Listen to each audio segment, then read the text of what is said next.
Nesse instante eu saúdo a todos os nossos irmãos em Cristo, o pessoal da Escola Bíblica Dominical, com a paz do Senhor Jesus. Nós vamos, mais uma vez, continuar com a lição de hoje. A lição vai falar sobre a construção do templo enfrentou oposição. E na lição anterior foi o despertamento renova o altar. Mas antes de nós entrarmos na lição de hoje, nós vamos fazer uma oração. Senhor nosso Deus e Pai, Pai de nosso Senhor e Salvador Jesus Cristo, neste momento, ó Pai, nós rogamos a Tua bênção em favor de cada aluno, cada aluna que vão participar nesse momento da Escola Bíblica Dominical. Pedimos ao Pai que o Teu Espírito Santo possa abrir a nossa mente para que nós possamos entender o que o Senhor requer de nós esta manhã. Pedimos a Ti para abençoar os enfermos, que eles sejam curados, libertos das enfermidades, abençoando cada aluno, para que eles possam ficar focados na lição de hoje, porque essa lição é um complemento da lição anterior. E por isso pedimos ao Senhor, ó Pai, para que ninguém perca o foco desta lição. Em nome de Jesus Cristo, Teu Filho, nós te pedimos e te agradecemos. Amém, Jesus? Amém. Então, na lição anterior, foi falado a respeito do despertamento renova o altar. O pastor Elias falou muito bem a respeito dessa lição, a respeito do altar. O pessoal... os judeus sempre eles tinham, no tempo antigo, preocupação em adorar a Deus, em agradecer a Deus por tudo. Então sempre eles levantavam um altar para agradecer a Deus, pedir a Deus as bênçãos. É o que nós devemos fazer, né?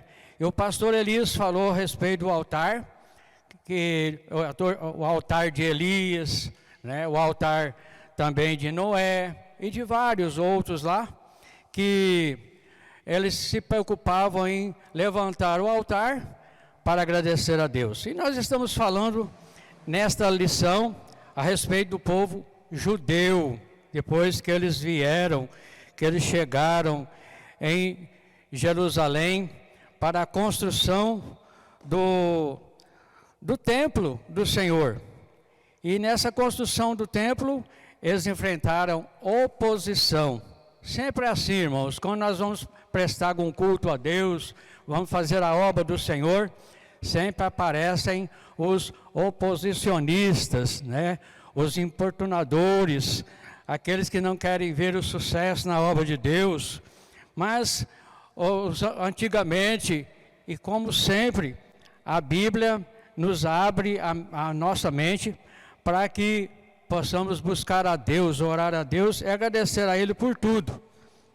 E aqui no texto áureo desta lição de hoje, diz assim: assim edificamos o muro, e todo o muro se cerrou até sua metade, porque o coração do povo se inclinava a trabalhar. Neemias capítulo 4, versículo 6.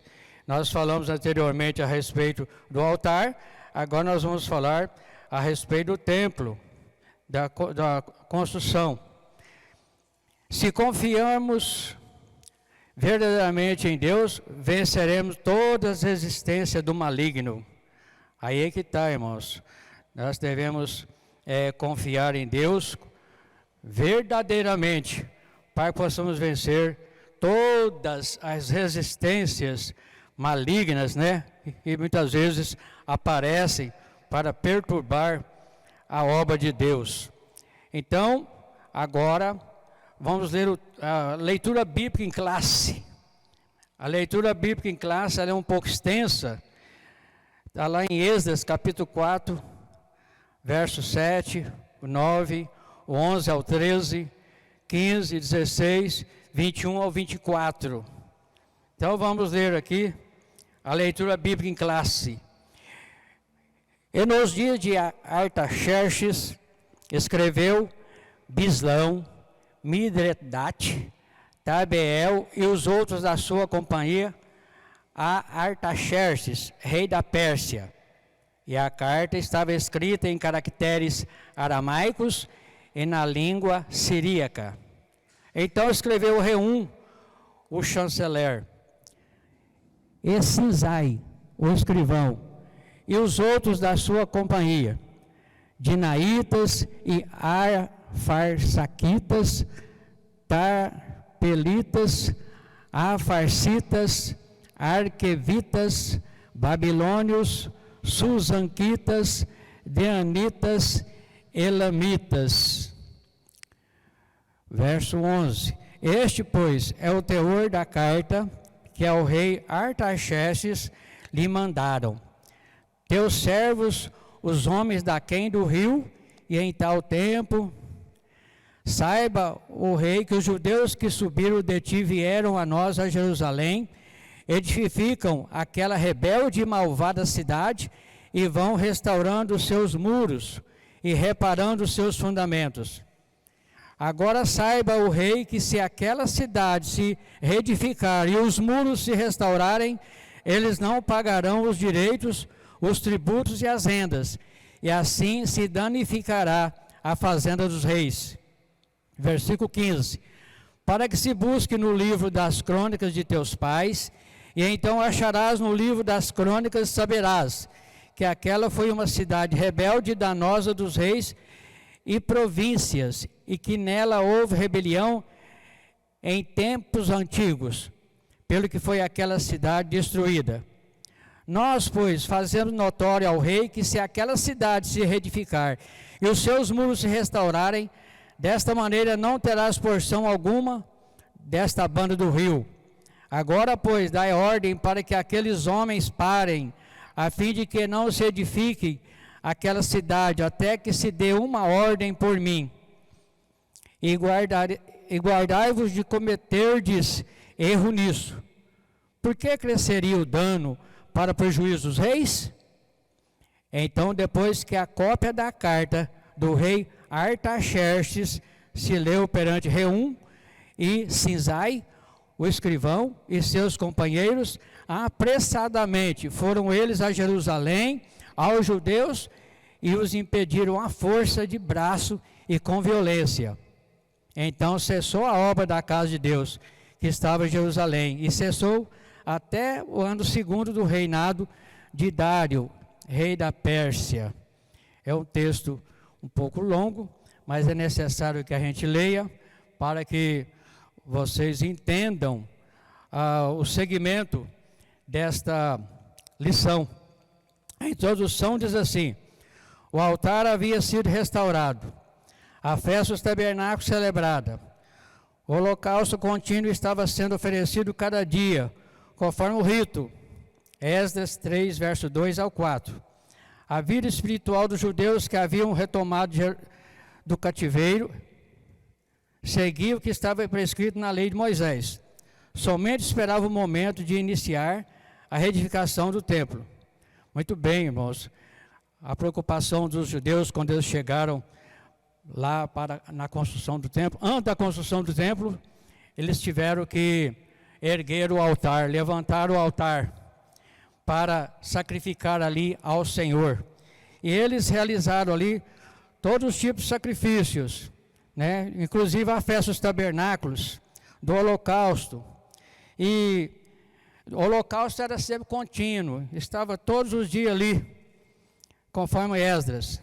E a vida espiritual dos judeus que vieram lá do exílio babilônico, então havia renascido, vamos dizer assim, voltado, porque depois de tanto sofrimento, né?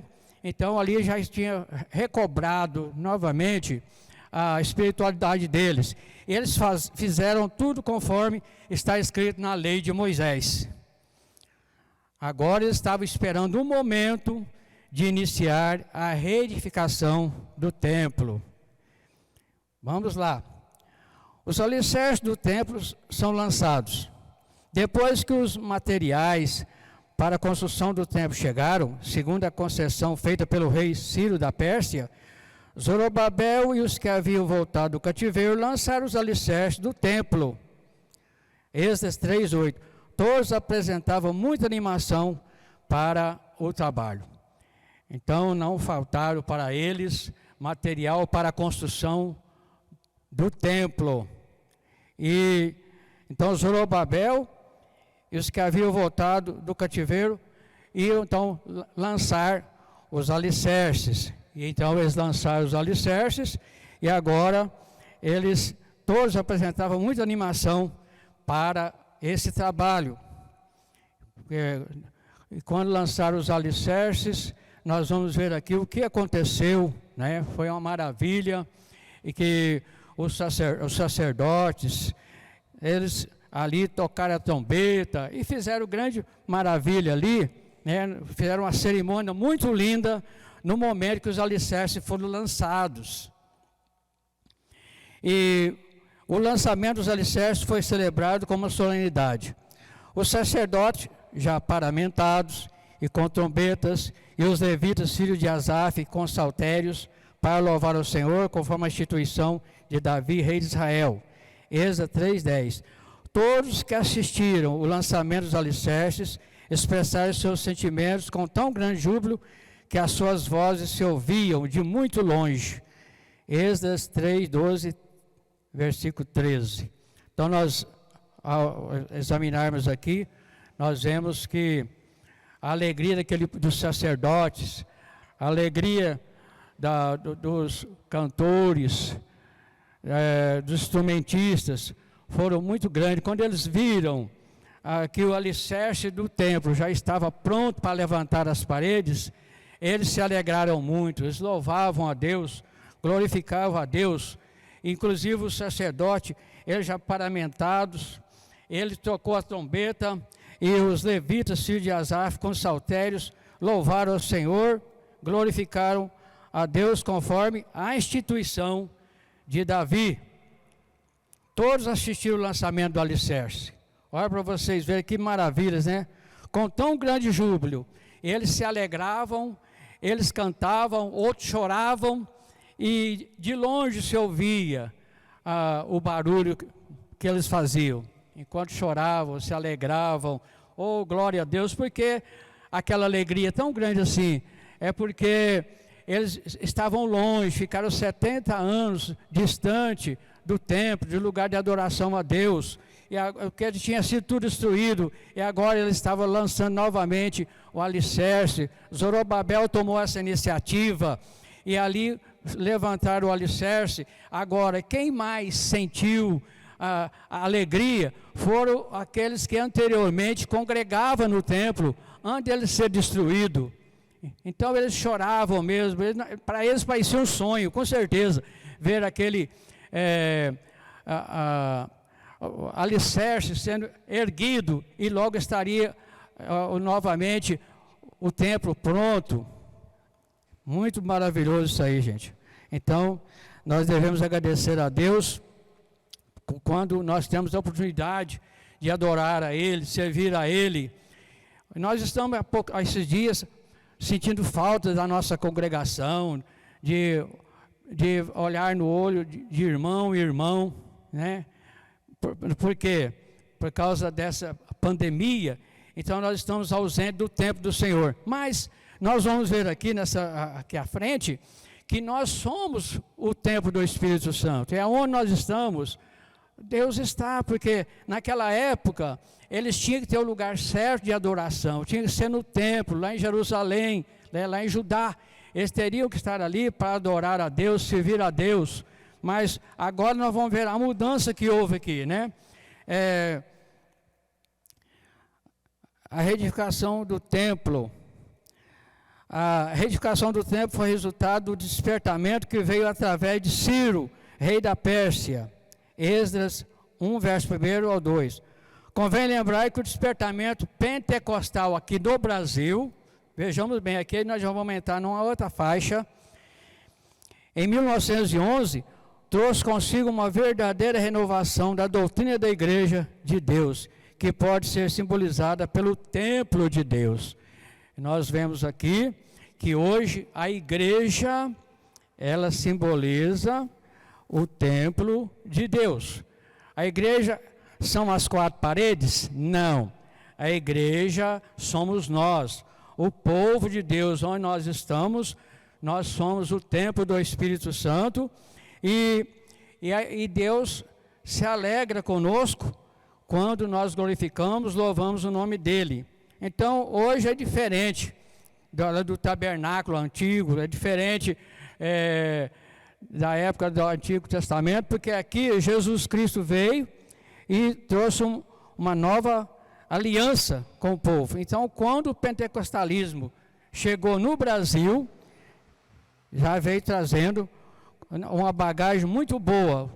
Os nossos iniciantes, né, que trouxe o pentecostalismo aqui para o Brasil, já vieram, com certeza, já impulsionado pelo Espírito Santo para abrir a igreja aqui no Brasil. Então, a igreja de Deus é um mistério, Efésios 5:32, que não pode ser compreendido pelo homem natural. O homem natural não entende essas coisas. Quem entende somos nós que somos espirituais. Então, o espiritual é diferente do carnal, né? Vamos dizer assim. Então, agora, o Espírito Santo quer salientar que Jesus, em pessoa, quer edificar a sua igreja. Mateus 16:18. E ele o faz conforme a palavra de Deus. E nós pegamos aquela parte lá de Pedro, né? Quando conversava lá, Jesus falava com os seus discípulos que tu és Pedro e sobre esta pedra edificarei a minha igreja. Então, que pedra é essa? É o próprio Jesus Cristo. A igreja está edificada em Jesus Cristo. A igreja não está edificada no homem. O homem é falho, o homem erra, mas a igreja está edificada em Jesus Cristo. Agora, o Espírito Santo, ele está em nós e nos testifica que nós somos filhos de Deus. Se é filho de Deus, ele faz parte da igreja, né? Então, eu digo para os irmãos que nós estamos edificados em Cristo. E lá no Antigo Testamento, o pessoal estava muito preocupado em levantar o alicerce, né? Mas antes eles levantaram o altar, e aí o altar era o lugar deles adorar a Deus. Agora nós vemos que em qualquer lugar que nós estivermos, nós somos o templo do Espírito Santo. Então precisamos cuidar de nós mesmos, do nosso templo, que é morada do Espírito Santo. O Espírito Santo quer gerar um sentimento de reverência pela igreja do Senhor, que é a morada de Deus, Efésios 2:22. Veja também Êxodo 3:5, Salmo 89:7, Eclesiastes 5:1. Tem aqui a referência, Eclesiastes 5:1, diz assim: guarda o teu pé quando entrares na casa do Senhor teu Deus. Inclina-te mais a ouvir do que a oferecer sacrifício de tolo. Então, por quê? Porque a casa de Deus é onde se reúne a igreja, né?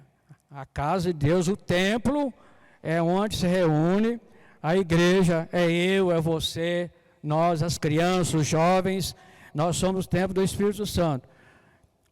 O Espírito Santo que adestra a igreja, ou seja, prepara a igreja, porque ela é o instrumento da ação de Deus aqui na terra. Efésios 3:10. Deus tem um trabalho para cada servo seu na grande obra de evangelização do mundo. Marcos 13:34. Não é verdade, irmãos? Deus quer que cada um de nós sejamos evangelizadores, sejamos instrumentos nas mãos de Jesus para evangelizar. Porque o instrumento nas mãos do Espírito Santo, nós temos que ser. Então ele vai nos capacitar para visitar, para orar, para pregar o Evangelho. E por isso nós devemos entregar a nossa vida nas mãos do Senhor. Porque somos templo do Espírito Santo e não podemos, irmãos, contrariar o Espírito Santo. De maneira alguma, porque é Ele que prepara a igreja, é Ele que prepara os irmãos para evangelizar. Porque nós sabemos que na igreja um tem salmo, outro tem cântico, cada um faz uma coisa, né, para agradar a Deus. Então, o Espírito Santo, Ele adestra a igreja, prepara a igreja para esse trabalho maravilhoso, na obra da grande evangelização no mundo, né? O samaritano opõe-se à construção do templo. Muito bem, nós vemos aqui que foi lançado o alicerce, mas tinha alguém ali da oposição. Quem eram eles? Os samaritanos. Quem eram os samaritanos? Aqueles lá de Samaria. Mas havia também ali um grupo de pessoas que o rei tinha levado... a Bíblia fala a respeito de um rei que tinha levado esse pessoal para a Síria. Esse povo lá, levar eles para a Síria. Mas depois veio um outro povo morar ali no lugar daqueles que tinham saído de lá. Desses judeus tinham saído de lá. Querem ver? Quando Nabucodonosor levou o reino de Judá cativo para a Babilônia, os samaritanos passaram a morar na terra. Estes eram descendentes de uma mistura de gente que o rei da Síria tinha deslocado para a cidade de Samaria, depois dele ter levado as 10 tribos do reino do norte em cativeiro para a Síria. E aí nós estamos vendo que Nabucodonosor, primeiramente, ele pegou uma leva, né, de aquele povo lá de Judá. Ele pegou o povo de Judá e levou cativo para o exílio babilônico. Levou para lá. Mas o outro rei que tinha levado uma outra leva para a Síria, então ele trouxe gente de lá para Samaria, e eles ocuparam os lugares, as cidades ali daqueles que tinham ido embora. Entendeu? Então, está lá em 2 Reis 17, 23. Eram pagãos que haviam sido ensinados acerca de Deus de Israel. Assim os samaritanos continuavam servindo aos seus deuses, mas também temiam o Senhor. Nós vamos ver aqui, aqui está em 2 Reis 17, 23, diz assim: até que finalmente o Senhor os expulsou da sua presença, como havia avisado por meio dos seus servos, os profetas. E assim o povo de Israel foi levado para o cativeiro na Síria, onde eles moram até hoje. Os assírios vão morar no Israel. Veja bem, o rei da Síria trouxe gente da cidade de Babilônia, Cutá, Ivá, Ramate e Sevarfaim, e os fez morar na cidade de Samaria, em lugar dos israelitas que haviam sido levados como prisioneiros. Esses assírios tomaram posse daquela cidade e ficaram morando ali. E quer dizer que esses assírios também tomou o nome de samaritanos, porque eles moravam em Samaria, mas eles eram estrangeiros. Eles eram pagãos, serviam seus deuses, e nós olhando pela Bíblia, nós vamos ver que eles tinham seus deuses, faziam adoração a esses deuses, mas também eles temiam o Senhor. Os samaritanos tentam frustrar a construção do templo. A maldade dos samaritanos levou a enviar uma carta ao rei da Pérsia contendo acusações mentirosas contra os judeus. Êxodo 4, 12, 13. O rei que recebeu aquela carta não conhecia bem o assunto e mandou parar a obra. Olha, irmãos, aqui está os opositores. Nós vamos ver aqui que os samaritanos, quando viram que lançaram os alicerces, que ia construir, o que os samaritanos fizeram? Pediram: nós também queremos ajudar, nós queremos aproveita a nossa mão de obra, queremos ajudar vocês, mas não. Isso aí, irmãos, era pura covardia. Eles queriam atrapalhar a construção do templo. Eles queriam atrapalhar a construção do templo. O que eles fizeram? Eles chegaram até ao Zorobabel e falou com ele, nós queremos trabalhar e tal, mas Zorobabel falou, não queremos, não pode, né? Porque já tinha recebido autorização de Ciro, o decreto, eles que tinham que retificar o altar e também lançar os alicerces, que eles não. Aí o que acontece? Eles ficaram revoltados com Zorobabel e com os demais ali, por não deixar eles trabalhar. Mas eles eram opositores. Aí o que eles fizeram? Mandaram uma carta. Fizeram uma carta e mandaram lá para Artaxerxes, que era um outro rei. Ele já não era o rei Ciro, mas era Artaxerxes. O que diz na carta? Então escreveu o Reum, o chanceler, o Sinsai, o escrivão e os outros da sua companhia. Veja bem, estes, pois, é o teor da carta que o rei Artaxerxes lhe mandaram, teus servos, os homens daquém do rio e em tal tempo. Veja bem o que eles arrumaram. Saiba, o rei, que os judeus que subiram de ti vieram a nós a Jerusalém, e edificaram aquela rebelde e malvada cidade, e vão restaurando os seus muros, e reparando os seus fundamentos.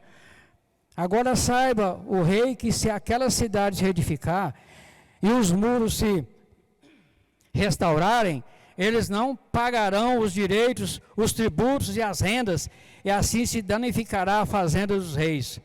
Veja bem, irmãos, o que esse pessoal arrumou aqui? Versículo 15. Para que se busque no livro das crônicas de teus pais, e então acharás no livro das crônicas, saberás que aquela foi uma cidade rebelde e danosa aos reis e províncias, e que nela houve rebelião em tempos antigos, pelo que foi aquela cidade destruída.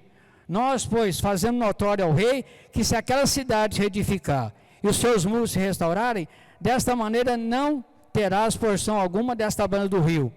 Agora, pois, dai ordem para que aqueles homens parem, a fim de que não se edifique aquela cidade, até que se dê uma ordem por mim. E guardai-vos de cometeres erro nisso. Por que cresceria o dano para prejuízo dos reis?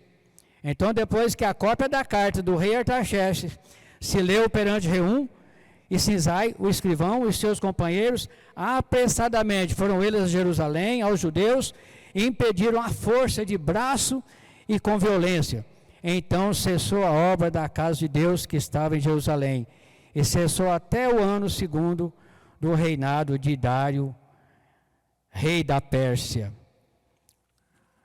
Vejamos, irmãos, o que esse pessoal, os judeus, eles que deveriam tomar a dianteira, eles deveriam ter ido lá conversar com o rei da Pérsia, porque foi dali o rei Ciro que ordenou.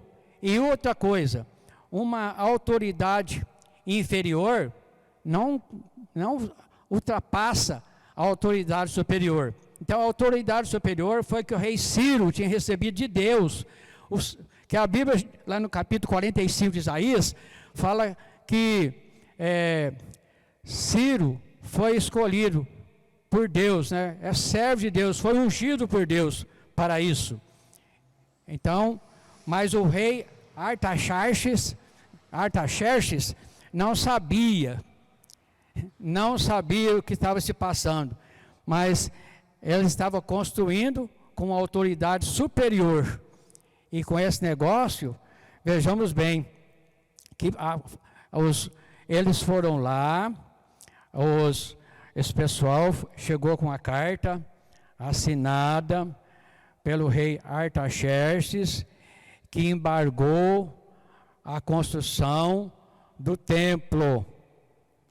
E chegaram, já foram ameaçando com armas e tudo, e fez cessar a construção do templo. Isso é depois que o altar, aliás, que o alicerce já estava pronto.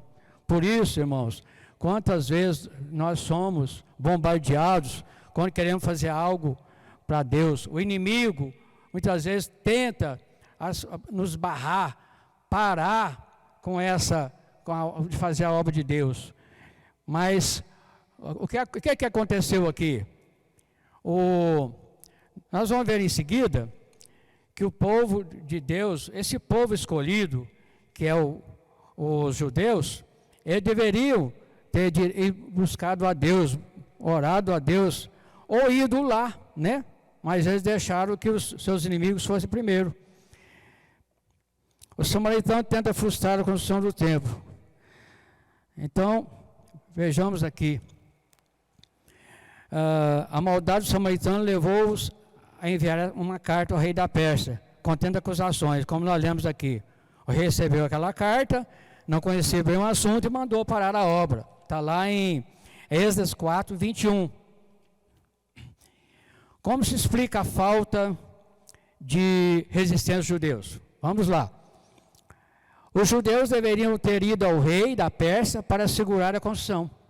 Eu já falei para os irmãos aqui sobre isso, mas vamos ler aqui. Uma ordem dada por uma autoridade superior não pode ser invalidada por uma autoridade inferior. A ordem de construir o templo tinha sido dada pelo Deus do céu, através do rei Ciro, a maior autoridade da época, que assinaram o decreto da construção do templo.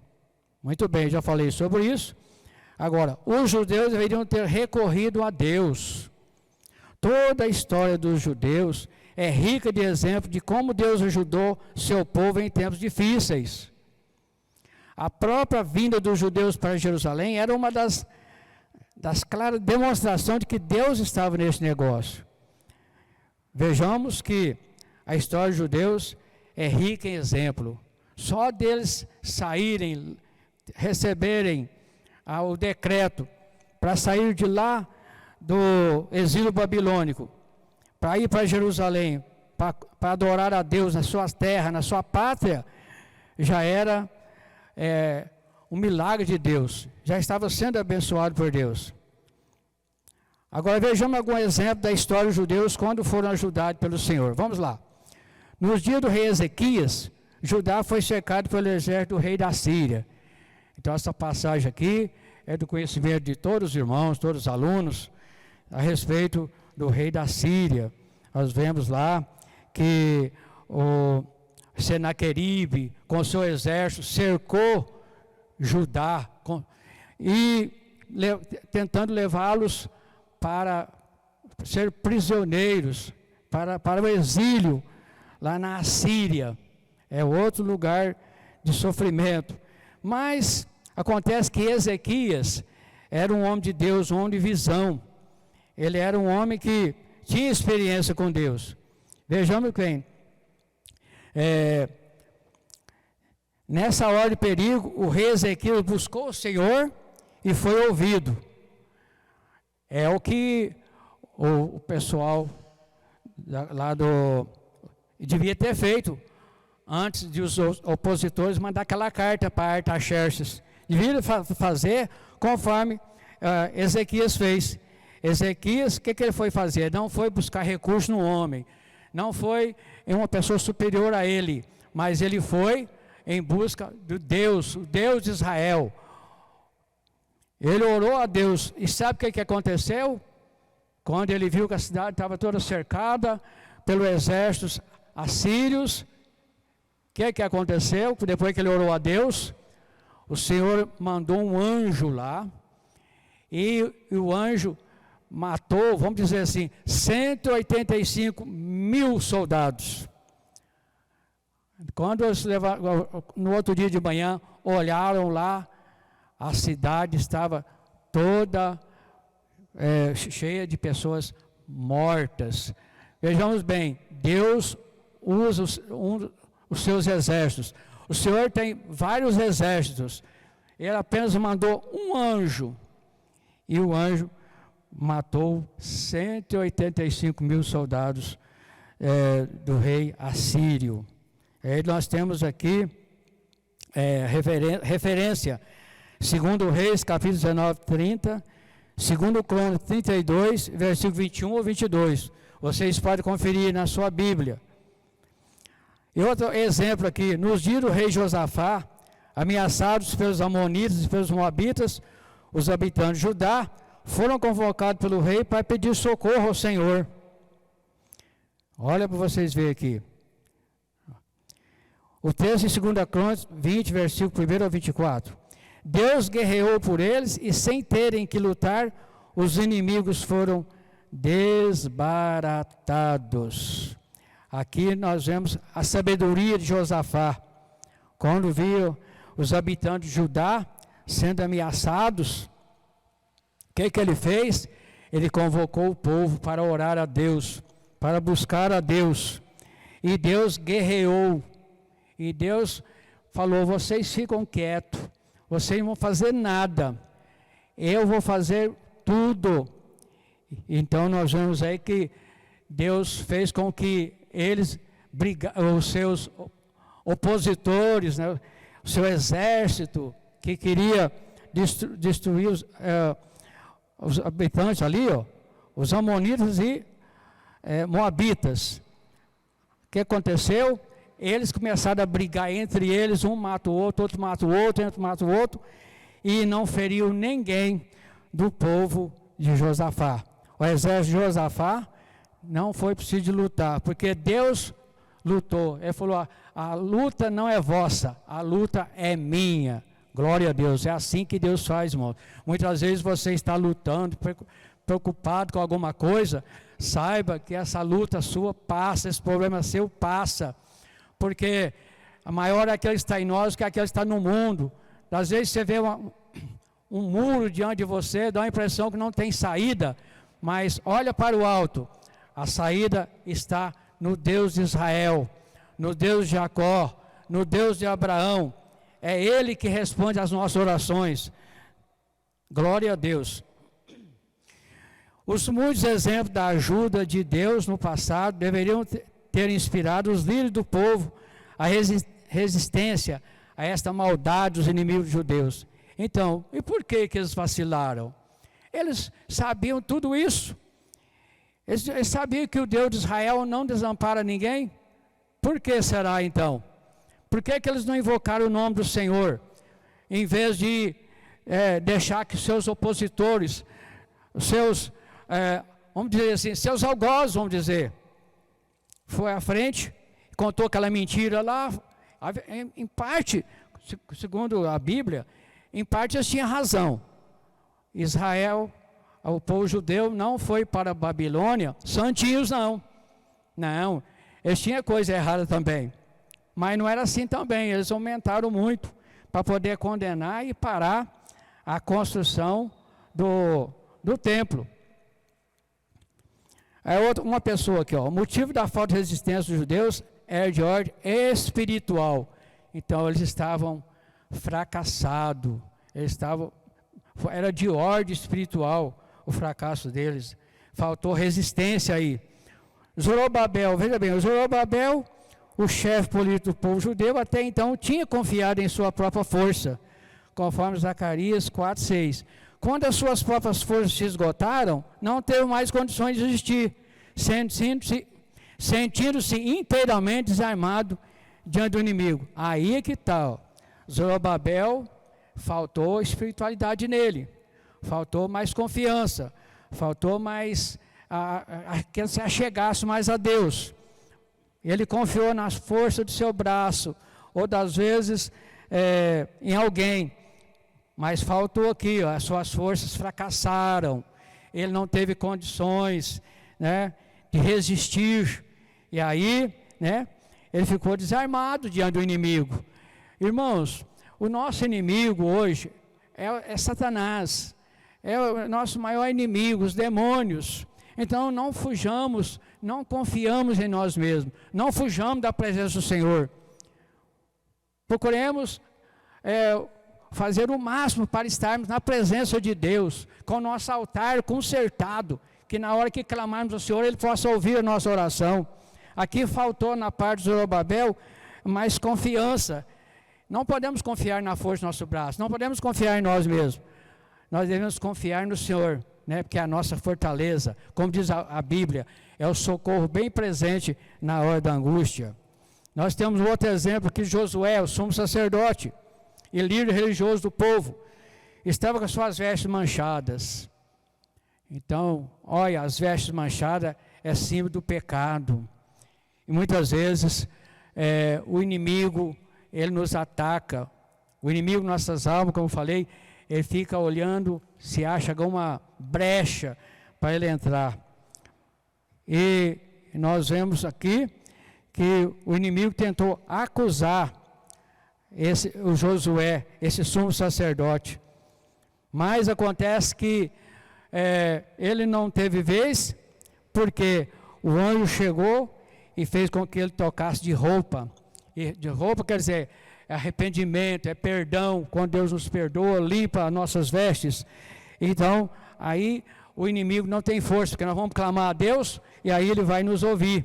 Então, diante do problema causado pelos inimigos, ele não tinha fé para buscar a ajuda de Deus, do Todo-Poderoso, uma vez que o mistério da fé guardado em uma pura consciência. 1 Timóteo 3,9. Então, muitas vezes o inimigo tenta nos acusar. Então, qualquer manchinha, qualquer pecado que há em nós, Deus deixa de operar e o maligno tenta. A reação dos samaritanos quando os judeus cessaram a obra. A tristeza dos judeus. O povo em geral tinha, desde o início da construção, acompanhado o trabalho com simpatia. Os judeus trabalhavam com muito entusiasmo e com muita união. O povo tinha ouvido falar de que o Deus do céu estava do lado dos judeus, ajudando. E agora? Onde estava seu Deus? Que agora, irmãos, veja bem, os judeus se entristeceram quando foram obrigados a parar com a construção do templo. E quem sorriu? Foram os samaritanos. Os samaritanos falaram, está vendo? Cadê o Deus de vocês? Cadê o Deus dos judeus? Aí, pronto, mas vamos lá. A alegria do samaritano durou pouco, irmãos. Quer ver? Os inimigos dos judeus regozijaram-se grandemente. Certamente os conselheiros foram parabenizados pela sábia e competente ação, entre aspas. Porém, o gozo de ímpios é de pouca duração. O gozo dos filisteus que haviam prendido Sansão terminou em tragédia. Veja aqui, irmãos. Aqui tem um exemplo de Sansão. Sansão, ele, após os filisteus ter furado os olhos dele, eles pensaram, agora eu quero ver o que ele vai fazer. Quero ver o que ele vai fazer. Mas acontece que Sansão não perdera a fé no Deus de Israel. E o que ele pediu? Ele falou assim, ele chamou alguém para levar ele, tirou ele dali e levar até na coluna do templo. Aí eles foram levando ele, porque ele não enxergava. Aí ele abraçou os dois pilares do templo e ele orou a Deus, buscou a Deus. Oh, meu Deus, que morra eu e os filisteus, né? Ele clamou a Deus e naquela hora ele fez força lá com os alicerces e o templo veio abaixo. E o povo, e a Bíblia diz, irmãos, que morreu mais gente nesse dia, na morte de Sansão, do que quando ele era vivo, nas suas guerras ali, né? Então morreu mais gente. Por quê? É porque ele invocou o nome do Deus vivo. E isso aí serve de experiência para todos nós, irmãos. Então a alegria do samaritano também durou pouco, porque passado 15 anos por aí, eles retornaram. Depois nós vamos ver aqui. A alegria dos sacerdotes que alugaram juros para atrair Jesus foi de curta duração. Com a ressurreição de Jesus, seus problemas se agravaram, conforme Mateus 28, 11 e 15. Então eles pensaram assim, os sacerdotes pensaram, matamos o rei dos reis, matamos ele, agora eu quero ver. Mas só que a alegria do sacerdote duraram um pouco. Por quê? Porque ao terceiro dia, Jesus ressuscitou dos mortos. Glória a Deus. Então a alegria dos sacerdotes daquela época durou pouco, porque Jesus ressuscitou dos mortos.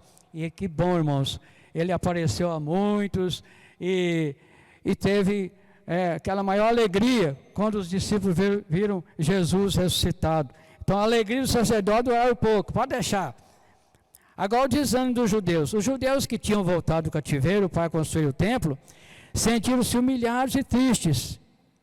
Mas passado algum tempo, acomodaram-se com a situação e não lutaram pela continuação da construção do templo. Deixaram-se dominar pelo desânimo.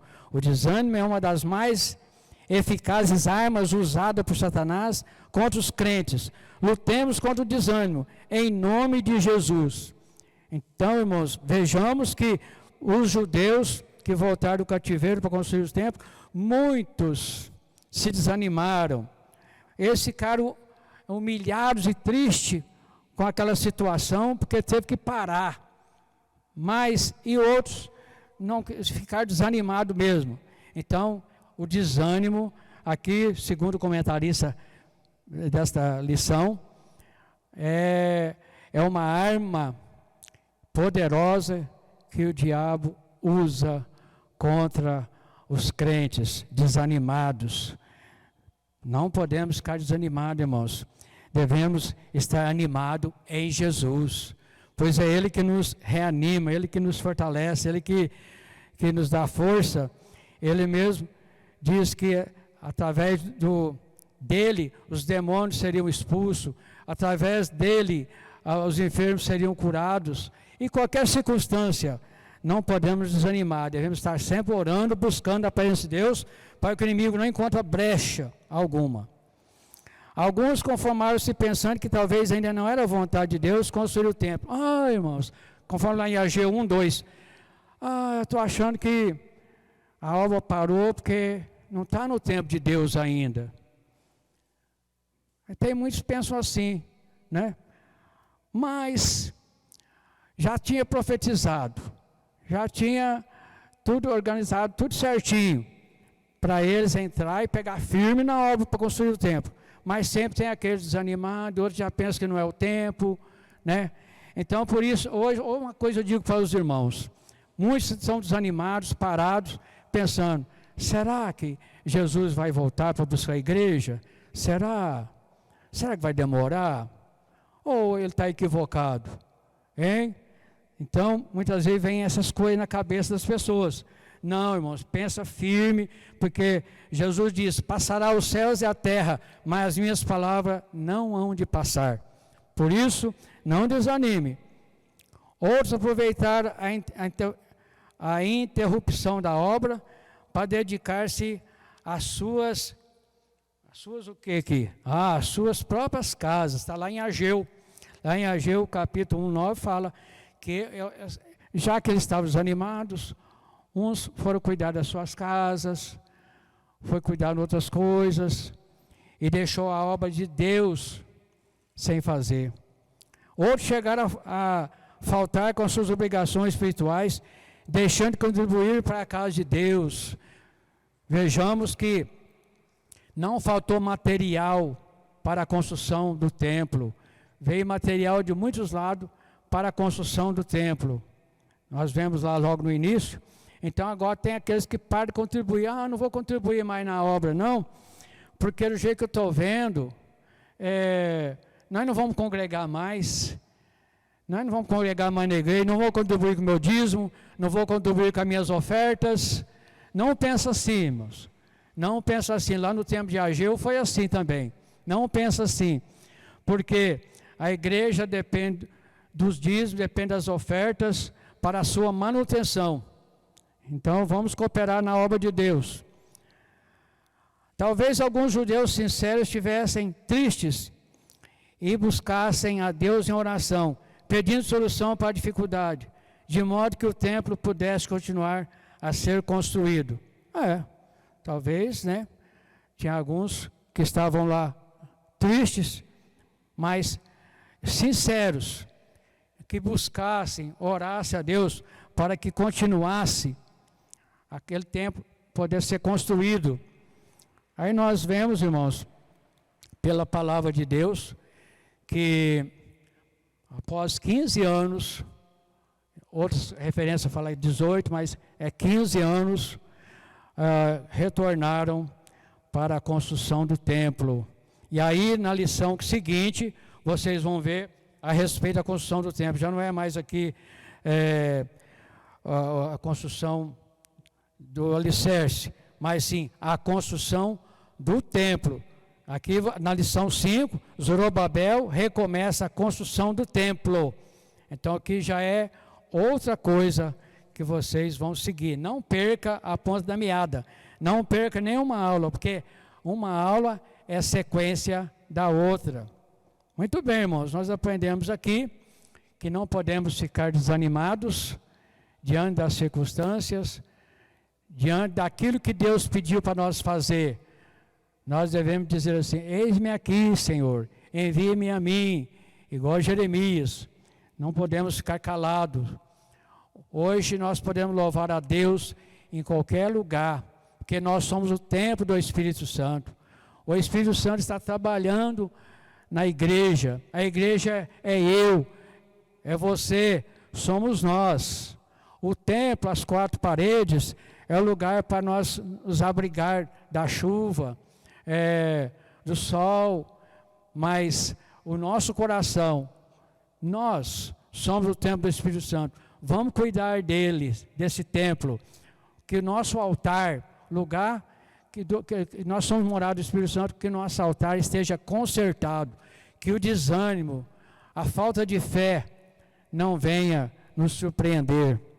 Vamos fazer como Ezequias, como fez Josafá. No momento difícil, vamos clamar a Deus, buscar a misericórdia do Senhor, e Ele vai resolver com a maior facilidade, nem por força, nem por violência, como diz a Bíblia, né? Mas pelo meu Espírito, diz o Senhor Jeová. Então, irmãos, é isso aí que nós tínhamos que aprender nesta lição, e não aprofundei muito, porque o tempo nosso aqui é curto, para não ser muito cansativo aos irmãos. Acredito que vocês tiraram aqui uma boa experiência, porque a Bíblia nos dá boa experiência. Aconteceu coisas boas no passado? Sim. Aconteceu coisas ruins? Sim. Então vamos pegar as coisas boas para que nós possamos ficar tranquilos, sabendo que Deus é o nosso socorro e fortaleza. Graças a Deus. Então, enfrentamos oposição? Sim, mas Deus é sobre nós. Se Ele está conosco, maior aquele que está em nós do que aquele que está no mundo, como diz no começo. Então, que Deus abençoe a todos em nome de Jesus. E a próxima lição será, então, a respeito de Zorobabel, recomeça a construção do templo. Contamos com os irmãos, com os alunos, para a próxima aula. Não esqueçam, hein? E aí, eu quero orar em favor de vocês, todos aí. Senhor nosso Deus, Pai de nosso Senhor e Salvador Jesus Cristo. Neste momento, ó Pai, peço a Tua bênção em favor de todos os alunos da Escola Bíblica Dominical, que estão aí todos os domingos aprendendo da Tua Palavra. Abençoa, meu Pai, para que o desânimo, a dúvida não venha ter lugar nas nossas vidas, nos nossos corações. Abençoa, Senhor, para que o nosso altar esteja sempre pronto para que nós possamos adorar e glorificar o Teu nome. Abençoa os demais irmãos e irmãs que estarão na próxima lição aprendendo a respeito da construção do templo, Pai. Em nome de Jesus Cristo, o Teu Filho amado, nós te pedimos e te agradecemos, desde agora e para sempre. Amém.